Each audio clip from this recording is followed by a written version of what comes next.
পরম প্রেমময় শ্রী ঠাকুর অনুকূলচন্দ্রের চরণের সাথে সহস্র কোটি প্রণাম। পরম প্রেমময় শ্রী শ্রী বড়মার চরণের সাথে সহস্র কোটি প্রণাম। পরম প্রেমময় শ্রী শ্রী বরদার চরণের সাথে সহস্র কোটি প্রণাম। পরম পূজ্যপা দাদার চরণের সাথে সহস্র কোটি প্রণাম। পরম পূজ্যপাদ বর্তমান আচার্য দেবীর চরণের সাথে সহস্র কোটি প্রণাম। ঠাকুর পরিবারের সমস্ত সদস্যবৃন্দের চরণে আমার শত সহস্র কোটি প্রণাম।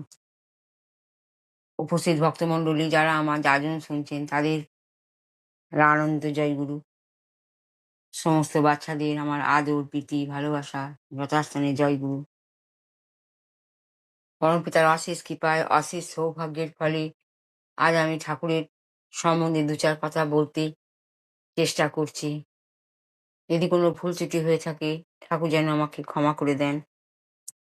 শ্রী ঠাকুর ধরাধামে এসেছেন আমাদের সবাইকে কিছু না কিছু শিখিয়ে দিয়ে আরো উন্নতি থেকে আরো উন্নতিতর করার জন্য এগিয়ে চলে যাবার জন্য যেসব নীতি বিধান দিয়ে গেছেন সেই সব জানবার জন্য আমরা আজ ঠাকুরকে নিয়ে চলবার চেষ্টা করছি। পরমপিতা সবার মধ্যেই কিছু না কিছু ভালো ভালো জিনিস বা আমরা যেটাকে বলি গুণ দিয়েই গেছেন, কিন্তু এই ভালো ভালো গুণ আমরা কখনো নিজের মধ্যে যে আছে সেটা কখনোই বুঝতে পারি না। তাই পরমপিতা কি বলেছে, একটা জিনিসকে যেরকম ঘষতে ঘষতে ঘষতে ঘষতে ঘষতে ঘষতে সেই জিনিসটা যেরকম সরু হয়ে যায়, চিকন হয়ে যায়, সুন্দর আকার ধারণ করে, ঠিক তেমনই মানুষের বুদ্ধিকেও যদি আমরা ঠিক ঠিকভাবে ঘষা যায়, ঠিক ঠিকভাবে ঝালা যায়, ঠিক ঠিক ভাবে যদি ওকে উপযোগে কাজে লাগানো যায়, সেই বুদ্ধি একদিন তার অনেক দাম দিয়ে তাকে সুন্দর জিনিস তৈরি করিতে পারবে। ঠিক তেমনই পরমপিতাকে পেয়ে যদি আমরা নিজে বুঝতে না পারি আর অপরকে বুঝতে পারবার জন্য যদি পথ দেখিয়ে না দিই, তাহলে কি হবে? ঠাকুর যে আমাদের এত বড় দুনিয়ার মালিক পরমপিতা জানতে তো পারবে না। জানার মধ্যে আরো বেশি তাকে জানবার জন্য, ঠাকুরকে সবসময় কাছে থাকবার জন্য, কাছে রাখবার জন্য আমাদেরকে নামময় হয়ে থাকতে হবে।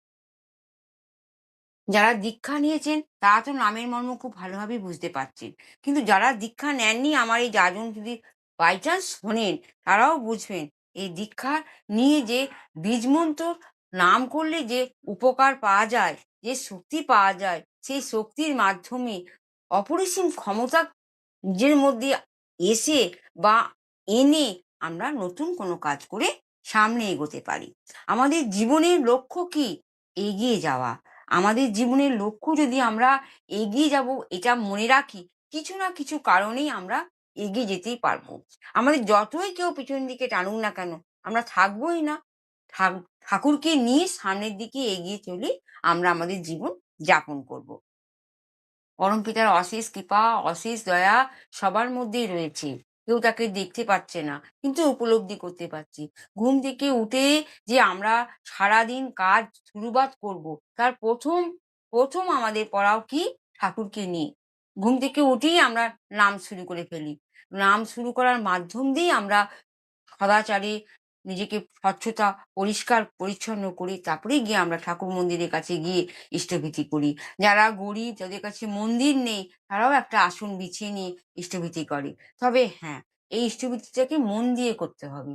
ইষ্টভীতি করা মানে যেমন তেমন করে নয়। ইষ্টভীতির মাধ্যম দিয়ে আমরা পরমপিতাকে ডাকছি।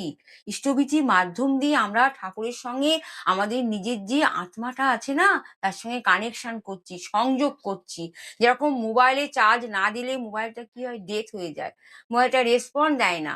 ঠিক সেই রকম ভাবে আমাদের জীবনের শুরুবার যদি আমরা চার্জিং পাওয়ার ঠাকুরকে নিয়ে কেন্দ্র করে নিয়ে চলি, তাহলে আমাদের সারাদিন যত খারাপ আসুক না কেন ভালোভাবে আসবেই। খারাপ আসবে, আসবে যে তা নয়, কিন্তু খারাপ সেকেন্ডের মধ্যে ঠাকুর সেই জিনিসটা ঘুরিয়ে দিয়ে ভালো পথ দেখিয়ে দেবেই দেবে।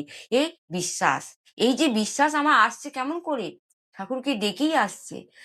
চতুর্দিকে অনেক ভগবান আছে।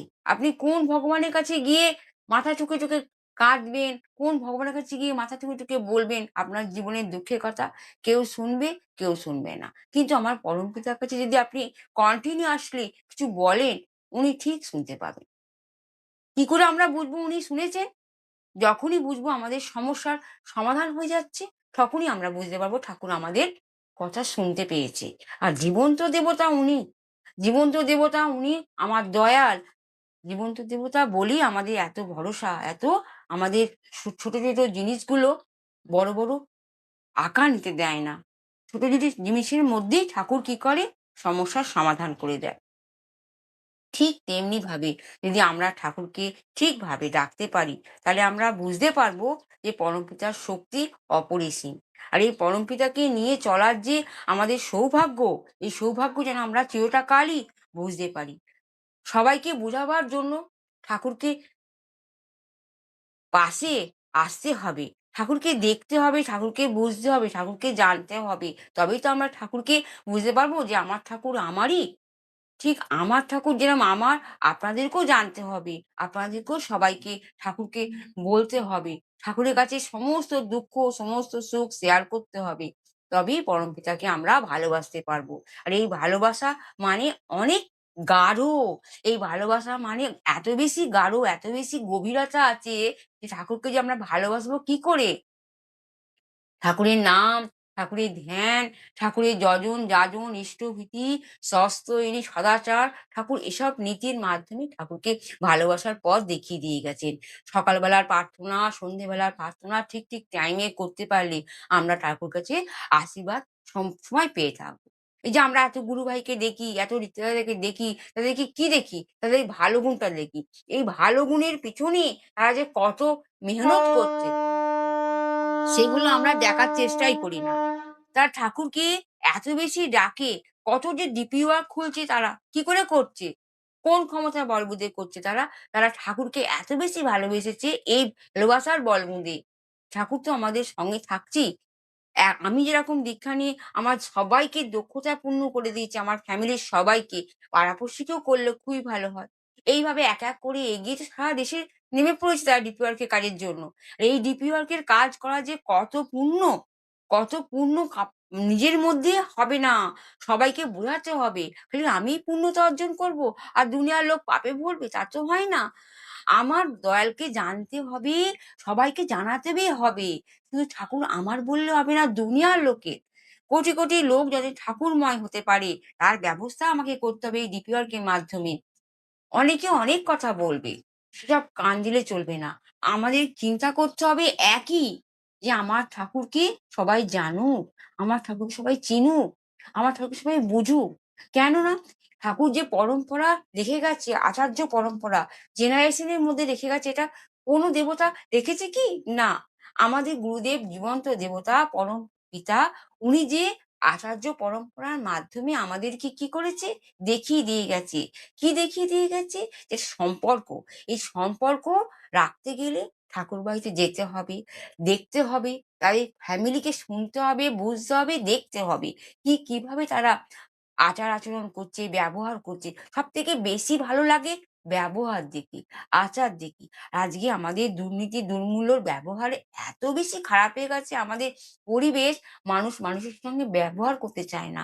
আত্মীয়ের সঙ্গে আত্মীয় ব্যবহার করতে চায় না। সবসময় মনে, মনে একটা অহংকার ভাব। কিন্তু আমার ঠাকুরকে যে ধরবে তার অহংকার থাকবে না। ঠাকুরের নাম জপ যে বেশি করে করবে তার অহংকার পাতলা হবে। আর যাজন, যাজন মানে কি? অহংকারকে পাতলা করার মাধ্যম। যেমন ডাল গাঢ় হয়ে গেলে ডালে জল দিলে ডাল পাতলা হয়ে যায়। কিন্তু বেস্বাদ হয়ে যায়। কিন্তু এখানে বেস্বাদ হয় না। এখানে যত বেশি তুমি যাজন করবে, তোমার অহংকার পাতলা হবে, তুমি ঠাকুরময় হয়ে ঠাকুরমুখী হতে পারবে। আর এই ঠাকুরমুখী হতে গেলে আমাকে এসব মানতে হবে।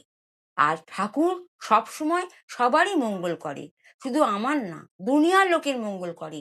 আর এই দুনিয়ার লোকের মঙ্গল যদি করে, ঠাকুর আমারও মঙ্গল তো করবেই। আমি আলাদা করে ঠাকুরের কাছে কি চাইবো? ঠাকুর তো সবই দিয়েছে না? হাত, পা, খাবার জন্য পেট, মুখ, নাক, চোখ সবই দিয়েছে। কিন্তু এগুলোর মাধ্যম দিয়ে আমাকে দৈনন্দিন জীবনে কিছু না কিছু কাজ করে আমাকে দিনচারিকা অর্জন করতে হবে। আর এই দিনচারিকা অর্জন করতে গেলে আমাকে ১ম এ ঠাকুরের কাছে আসতে হবে না? ঘুম থেকে উঠেই পরমপিতার আমাকে আগেই আসতে হবে উনার কাছে। উনার কাছে এসে উনাকে সমস্ত কিছু নিয়ম কানুন সহকারে ইষ্টভীতি করে দিন শুরুয়াত করতে হবে। দিন যদি ভালো রকমভাবে শুরুয়াত করা যায়, সারাদিনে আমার কোনো রকম থাকানো আসবে না, কোনো রকম ক্লান্তিও আসবে না।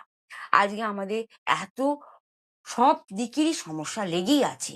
কারোর পি এত সংসার তুমি দেখো, দুনিয়া ভরে দেখো, কিছু না কিছু সমস্যা লেগেই আছে। কেউ বলতে পারবে না যে আমি সব দিকে সমস্যা ছেড়ে দিয়ে বসে আছি। কেউ বলতে পারবে না। কারুর কম, কারুর বেশি।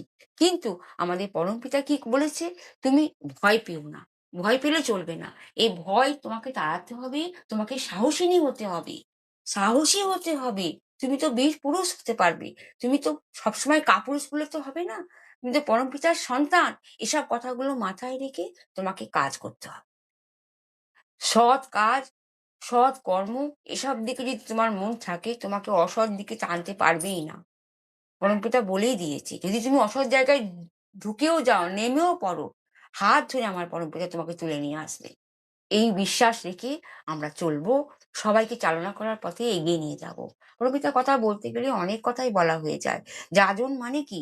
ঠাকুরের নাম সবার মধ্যে ছড়িয়ে দেওয়া, ঠাকুরের বাণী সবার মধ্যে ছড়িয়ে দেওয়া, ঠাকুরের নীতি সবার মাধ্যম দিয়ে ছড়িয়ে দেওয়া। যাজন করার মূল অর্থ হচ্ছে পরমপিতা কি সবাইকে বুঝিয়ে দেওয়া। পরমপিতার কথা বলতে গেলে অনেক কথা বলা হয়ে যায়। আমি সবার মঙ্গল কামনা করছি পরমপিতার চরণে। সবাই সুস্থ থাকুন, ভালো থাকুন, স্বস্থ থাকুন। এই বলে আমি আমার বাণী বিরাম দিচ্ছি। জয় গুরু, বন্দে পুরুষোত্তম।